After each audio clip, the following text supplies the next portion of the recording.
Еліміздің әрбір тұрғыны жылына 73 келі ет тұтынады екен.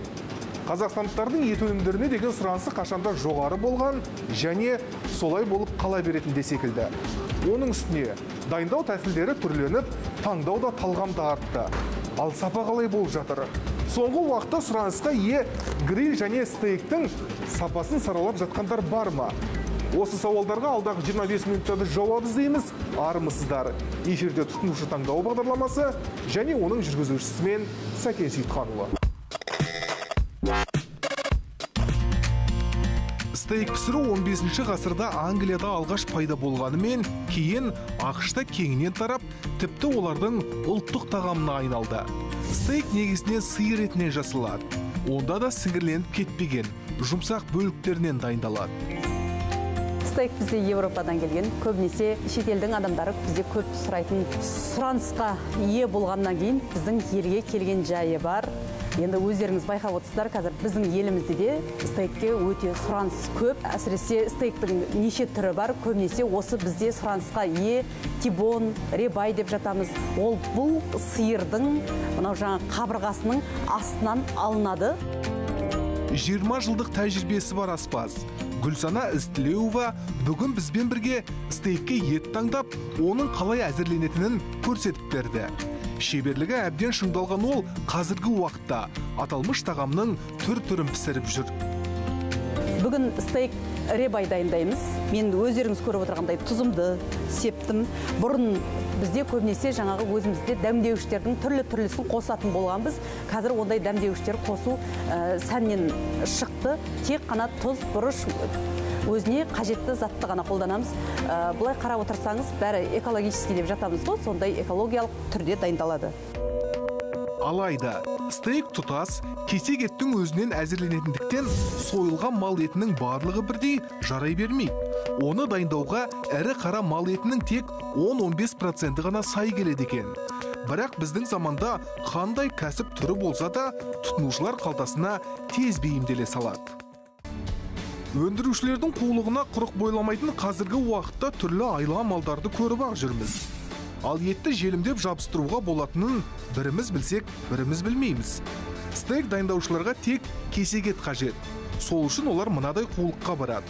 Ұсақ еттерді арнайы жинап, оларға трансглютаминаза деген желімді жағып, целлофан қалтаға салып, бір тәулікке тоңазытқышқа қояды. Ал ертесіне олар бір-біріне жабысып, жұмыр, тұтас ет болып шыға келеді. Қиқым-сиқым еттердің бәрін жағып, анау клей дейді ғой.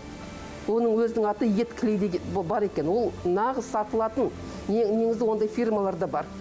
Соны анау еттің, қиқым-сиқым еттердің бәрін жағып, үсті қосып, үстін бастырып, бір сутқа қойсақ, кәдімгідей кесек ет болып сияқты болып шығады екен.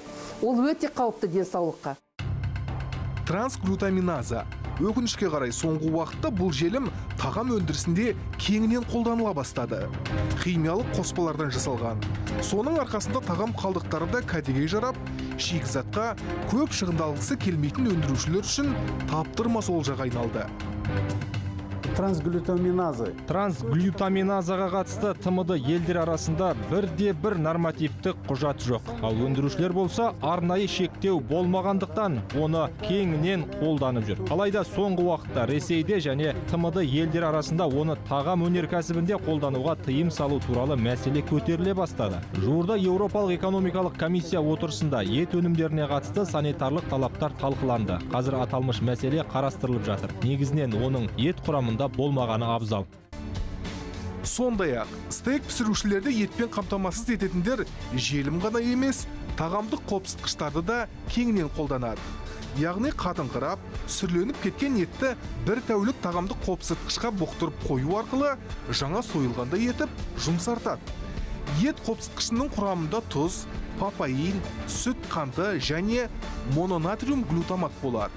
Папаин бұлшық ет талшықтарын жұмсартса, мононатриум глютамат қатты қыздырылғанда адам ағзасына өте зиянды элементтер бөледі. Оның жиі қолданысы қатерлі ісік клеткаларын дамытуы мүмкін. Разрыхлители бывают химической природы, Қопсытқыштардың химиялық, механикалық және аспаздық бағыттағы түрлері бар. Тұз бен натрий глутамат қосындысы өздеріңіз білесіздер. Ет тағамдары өндірісінде өте көп қолданылады. Сол арқылы ет шырынды, дәмді бола түседі. Ал сойылатын малдың жасы әртүрлі болады. Кәрі малдың еті қаттырақ деген секілді. Осындай жағдайда оған қопсытқыш қосса біраз жұмсарады. Ал бұл өте қауіпті. Адамның жүрек қан тамыры ауруына шалдығуына, қанның қоюланып қалуына әкеп соқтырады. Абайламасы өзге ет өнімдері секілді стейктен де төнер қауіп зор. Осыдан бірнеше жыл бұрын Алматыда 18 адам жаппай уланды. Кейін олардың 1 мейрамханадан стейк жеген белгілі болды. Одан беріде мұндай жағдайлардың қаншамасы тіркелді. Себебі стейкті дайындау барысында ет толығымен 100% өңделмейді. Сәйкесінше шикі еттен шикілік көп. Ал тағамның дәл осы түрін дайындауға қатысты біздің елде арнайы талап жоқ. Сондықтан қоғамдық тамақтану орындары оны өз талғамы, өз әдісі бойынша әзірлеп келеді. Если, например, до 40 градусов, это называется стейк с кровью. Егер 40 градустық отта әзірленсе, ол қан аралас стейк деп аталады. Бұл әдісті көбіне 40 құлақ ауруымен жиі ауыратын Якутия секілді елдің халқы көп қолданады. Ал 40 пен 50 градус аралығын орташа қуыру деп атаймыз. 50 мен 60 градустың арасындағы деңгей қуырудың жақсы деңгейі деп саналады. 60 градустан жоғары отта әзірленген өте жақсы деп бағаланады. Стейкке еттің мұздатылған түрін қолдануға болмайды. Сол секілді сиыр еті сойылған уақыттан 20 күн, тауық еті 2-3 сағаттан асып кетсе, онда оларды бұл ас түріне пайдаланбаған жөн. Себебі осы аралықта онда түрлі бактериялар пайда болып үлгереді. Стейктегі пайдаланылған жаңағы 5 минут, 10 минуттың ішіндегі қуырылған кездегі уақыт ол жеткіліксіз болғандықтан ол жердегі паразиттер қалып кетеді.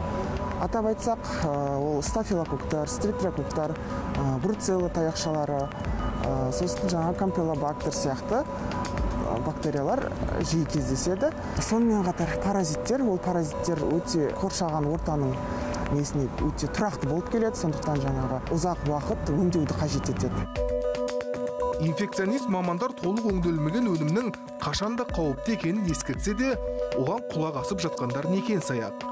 Салдарынан улану деректері де азаймай тұр. Шамамен егер тәулігіне үлкен ересектер арасынан 20-25 науқас тәулігіне түсетін болса, оның ішінде шамамен 30% осы аталған тағамдарменен уланып келіп жатыр. Ал балалар арасында ол жиі кездеседі, яғни ішек инфекциялары. Енді ол түрлі жаңағы тағамдардан болуы мүмкін.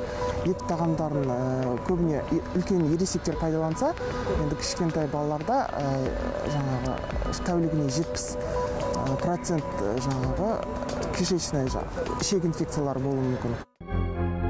Ет құрамында ішек таяқшалары мен сальмонелладан бөлек антибиотиктер және малдың тез салмақ қосуы үшін берілетін ынталандырушы гормондар да болады.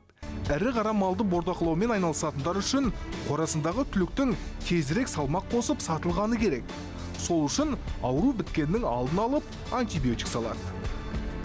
Малды өсіру үшін рактополин деген ине дәрі қосады екен малдарға. Ол мал тез нету үшін, енді салмақ жинау үшін. Оны қазір көбіне шетелден қолданса, біздің де елде ондай қолдануға мүмкін. Жалпы денсаулық сақтау министрлігі тауарлар мен көрсетілетін қызметтердің сапасы мен қауіпсіздігін бақылау комитетінің өкілдері өткен жылы тексерілген ет өнімдерінің 24% талапқа сай болмай шыққанын айтады. Оның ішінде импорттық өнімдер көш бастап тұр. Сапасыз еттің көп бөлігі Ресейден, көрші Қырғызстаннан, Беларусьтен тасымалданған және өз өндірушілерімізден де табылыпты. Ал осында еттен әзірленетін гриль, стейк секілді тағамдар қалай дайындалып жүр? Тұтынушылар құқығы сақталып жатыр ма? Сондай-ақ, өндірушілер қойылатын талапты қаншалықты сақтап отыр? Ол туралы толығырақ елордалық тұтынушылар құқығын қорғау қоғамдық бірлестігі басшысының орынбасары Тұрсын Бәткенқызынан сұрап білдік. Соңғы уақытта гриль, стейк тағамдарына сұраныс артты. Ал мұндай ет өнімдеріне қатысты шағымдар бола ма? Жалпы шағым деп айтуға болмайды. Бірақ енді кеңес алып тұрады тұтынушылар. Мысалы, осы карантин кезінде қалаға бір балалар келіпті, жастар. олар осындай стейк жеген, ресторанның атын айтты. Стейк жеген, одан кейін олар басқа тағамдар жеген, бірақ уланып қалдым деп бізге шағымданды. Уландық. Біз ойлаймыз, анау жеп отырған стейк свежий болмады дейді. А енді оны дәлелдеуге ол рестораннан шығып басқа ресторанға барған. Көрдіңіз бе, ондай жағдай болғанда дәлелдеу өте қиын. Гриль көбіне көшеде дайындалады және сол жерде сатылады. Сіздің ойыңызша, көшеде гриль дайындайтын өндірушілер санитарлық талаптарды сақтап отыр ма? Жоқ, әрине, көшедегі. Көшедегі айтып отырсыз ба? Көшедегі бұл сақталды деп айтуға болмайды. Оның 100%-ын алсақ, оның бір мүмкін енді 90%, 90-ын асып кетер, заңға сәйкес емес. Ол ет тағам дайындау үшін не керек? Ең бір қараңызшы, иә? Логика бойынша. Ет ол тез бүлінетін тағам. Оның дұрыс тоңатқызғыш болу керек, иә, холодильник. Одан ол тамақ дайындап отырған кісінің санитарный книжкасы болу керек. Ол кісінің ыдысты жуатын, бір жуатын умывальник болу керек, таза қол жуатын болу керек. Онда перчатки болу керек. Онда неше түрлі тағы да сондай санитар гигиенаға сәйкес керек заттар болу керек. Әлі қандай мынандай жерде ондай жоқ.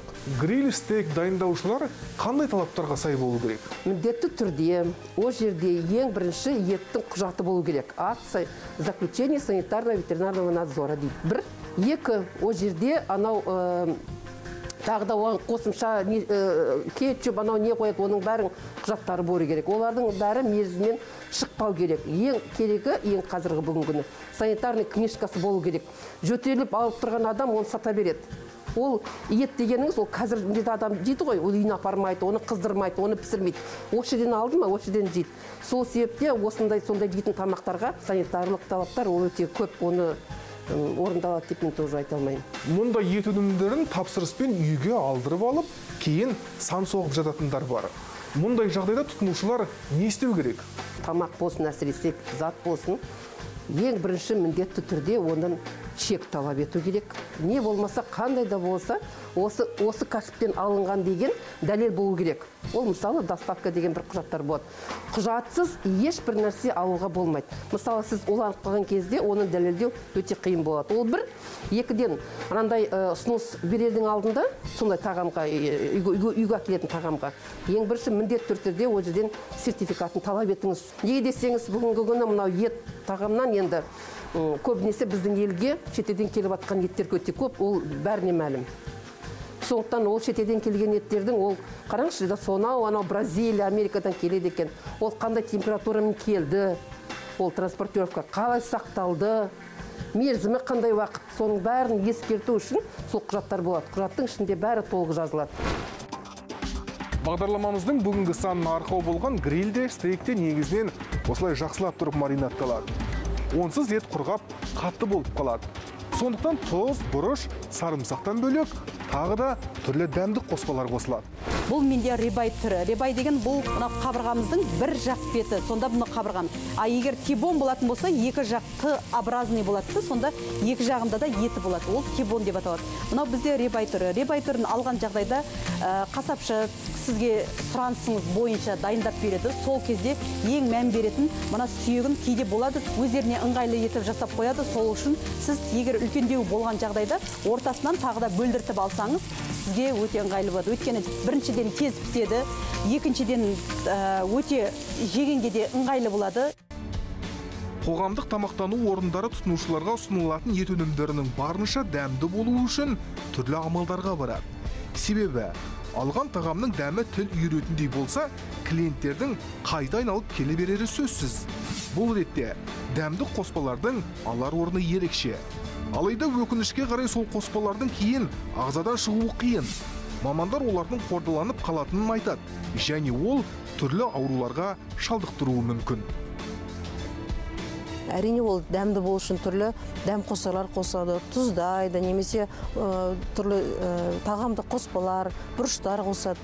Осындай дәмі жақсарған екен, адамның тәбеті де оянып, мысалы жеу барысында да осы өнімдерді шамадан тым артық жеп қою да мүмкін. Яғни осы артық жеудің әсері, бұл біріншіден жаңа айтып кеткенде, осы түтіннің әсерінен туындаған онкологиялық заттардың ізашарының жиналуына, екіншіден артық салмақтың артуында әпкелуі мүмкін. Маринатталған етті дайындау барысында одан бөлінетін канцерогендер де өте қауіпті. Сол үшін далада, мангалда дайындалған ет өнімдерін жиі тұтынбаған абзал. Ысталған өнімдер, олар несімен қауіпті дейтін болсақ, әрине ол ыстау барысында түтін дегеніміз ол белгілі бір заттардың күйгеннен кейін жану барысында түзілетін түрлі химиялық қосылыстар бар. Ол өнімдер біздің ағзамызға ұзақ уақыт жиналып шоғырланып, түрлі қатерлі ісіктердің ізашары болуы мүмкін. Әрине қазіргі кезде мысалы ыстау барысында қаншалықты ыстауына байланысты, ыстау ұзақтығына да байланысты. Енді ол әрине ысталған өнімдердің басқа өнімдерге қарағанда дәмдік қасиеті жоғары, яғни дәмді, татымды болып келеді. Ал осы маринатталып дайындалатын мұндай ет өнімдері адам денсаулығы үшін қаншалықты пайдалы? Жалпы оның рационымыздағы үлесі қандай болуы тиіс? Бұл туралы Қазақстан Республикасы Президенті іс басқармасы медициналық орталығының білікті гастроэнтологы Бақытжан Бейімбетовтан сұрап білдік. Ысталған және маринатталған еттер адам денсаулығы үшін пайдалы ма? Енді бұл әдістердің барлығы тағамның сақталу мерзімін ұзарту үшін қолданылатын әдістер ғой. Сондықтан олар организмге өзінше әсер ететін жағдайлар бар. Ол ысталғанға келетін болсақ, онда көбінесе мынау жанған оттың канцерогендік күл дейді ғой, оттың жуадың канцерогендік заттары ол сіңеді тағамға. Сөйтіп ол ағзаға, организмге кері әсер ететін жағдайлар болады. Яғни бұл жерде қанша мөлшерде қабылдайды, соған байланысты. Жиі қабылдай ма? Анда-санда қабылдаған болса, ол бір кереметтей бір өзгерістер әкелмейді организмге. Ал бірақ оны үдемі жүйелі түрде қолданатын болса, әрине ол едәуір организмге әсер етеді. Тауық етінің жағымсыз иісін кетіру үшін кей аспаздар оны формалин ертіндісіне салады. Ал бұл қаншалықты қауіпті? Формалиннің өзі зиянды зат қой. Организмге өте улы. Сондықтан оны қаншалықты мөлшерде тағамға қолданады, оны сақтау үшін. Оның бәрі де сол жаңағы мерзімді ұзарту үшін істеліп жатқан жағдай ғой. Сондықтан ол өте зиянды деп айта беремін. Ол улы зат. Ол организмге, бауырға, жаңағы өкпеге, басқа да қан тамырлар ауруларына өте зиян. Толықтай термоөңдеуден өтпеген мұндай тағамдар қаншалықты қауіпті? Енді шикі заттың өзі белгілі ғой қауіпті екені. Әртүрлі инфекциялар болуы мүмкін, паразиттер болуы мүмкін. Олар енді өлмеген жағдайда ол организмге еніп, ол ары қарай дамиып, көбейіп, өзінің әсерін тигізеді организмге. Ал енді мынау ысталған, маринатталған заттардың өздері көп науқастарға аурулар кезінде болмайды. Мысалға айтсақ, бауыр ауруларында, асқазан асты безінің панкреатит деп жатамыз, соның сырқаты кезінде ол болмайды. Асқазан жарасы аурулардың кезінде, және басқа жалпы осы ас қорыту органдарының асқынуы кезінде ауруларының сол кезде ол болмайды бұндай тағамдарды жеу. Сондай-ақ ет дәмді әрі тез пісіру үшін оған түрлі дәмді қоспалар қосады. Қазір сұйық түтін деген түрлері де шықты. Бұлардың қаупі жоқ па? Енді сұйық түтін деген жаңағы ысталған дегенге келеді ғой. Яғни оны отқа қақтаудың қажеті жоқ. Сұйық күйінде оны жаңағы өнімге қосып, соның иісін алуға болады. Яғни бұл жаңа айтқандай барлығы мөлшерге байланысты болып тұр ғой. Шамадан тыс болса ол зиян. Гастрономия саласында соңғы уақытта пайда болған тауық грилі бүгінде біздің күнделікті ас мәзірімізден үлкен орын ала бастады. Бұны көше бойынан көп кезіктіреміз. Уақытылы ас дайындап үлгермей жатқанда ол түскі немесе кешкі астың орнын толтырар тағамға айналды. Сондай-ақ мерекелік дастарханнан да жиі табылатын болды. Егер тауық еті дұрыс өңделетін болса, онда ол ақуыздар мен аминақышқылдардың қайнар көзі. Оның үстіне онда кальций, темір, магний әлдеқайда көп. Алайда құйқасы өте майлы әрі қауіпті. Себебі пісіру барысында бөлінетін зиянды майлы қышқылдар мен холестерин құйқадан етке өтіп кетеді. Қазіргі таңда нарықтық жағдайда көп жағдайда мына ең қолжетімді өнім осы тауық еті немесе құс еттері деп айтамыз. Және дұрыс тамақтануды ұстанатын көптеген қыз-келіншектерде осы құс етіне жүгініп отыр. Бірақ енді бұл жерде холестерин деңгейі бойынша құс еттерінде де кездеседі, бірақ холестерин құстың қиқасында.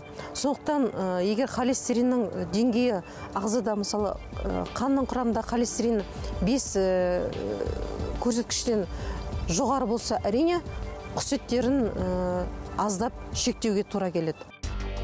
Сондай-ақ құйқада құс фабрикасында салынған дәрілер мен антибиотиктер қордаланып қалады. Сондықтан болар, Еуропа елдерінде оны тамақ өндірісінде қолдануға қатаң тыйым салынған. Қан қысымы жоғары адамдарға, бауыр өт жолының ауруы бар адамдарға сирек тұтынуға кеңес беріледі. Ал енді холестериннен мөлшерін қалыпты деңгейде ұстау үшін әрине оның қиқасын ажыратып, өте қатты қыздырылған, қуырылған бөліктерін сылып алып тастап, тек құстың төс еттерін, яғни холестерині мүлдем немесе аз мөлшерде кездесетін құстың төс етін әзірлеуге болады. Кейбір жағдайда, мысалы, бұл өнімдерді пісіру мерзіміне де байланысты және қай бөлігін қолдануына байланысты. Сондай-ақ, тауық грилін жиі жейтін адамдар арасында бауырдың алкогольді емес майлы ауруы деген диагнозбен ауыратындар көбейіп барады. Гепатологтардың мәліметінше қазақстандықтардың 40%-тен астамында осы ауру белгілері байқалған. Ол көбіне дұрыс тамақтанбайтын және физикалық белсенділігі төмен мегаполис тұрғындар арасында жиі кездеседі. Енді көп жағдайда, мысалы, өте қатты қызартып, қуырып, оны өсімдік майында ұзақ қуыратын болсақ, немесе ұзақ күйдіріп қуыратын болсақ, оның зиянды әсері жоғарылай береді. Сондықтан мүмкін болса, орташа деңгейде пісіру керек, термиялық өңдеуден, және оның қиқасын алып тастасаңыз, оның ешқандай да бір холестериннің мөлшері ағзаға түсуіне сіз өз тарапыңыздан кедергі жасайсыз, біріншіден. Екіншіден, осы өнімдерді жеу барысында қасына көкөністерді қосып жейтін болсаңыз, әрине олардың құрамдағы тағамдық талшықтары бар. Олар өз кезегінде осы жеп отырған тамағыңыздың құрамында холестеринді өзіне байланыстырып, сіңуіне кедергі жасайды. Тағамтанушылар тауық грилін асқазан ішек жолы, ұйқы безі, жүрек қан тамыры, бүйрек, қан диабеті ауруымен ауыратындарға мүлдем тұтынбау керек дейді.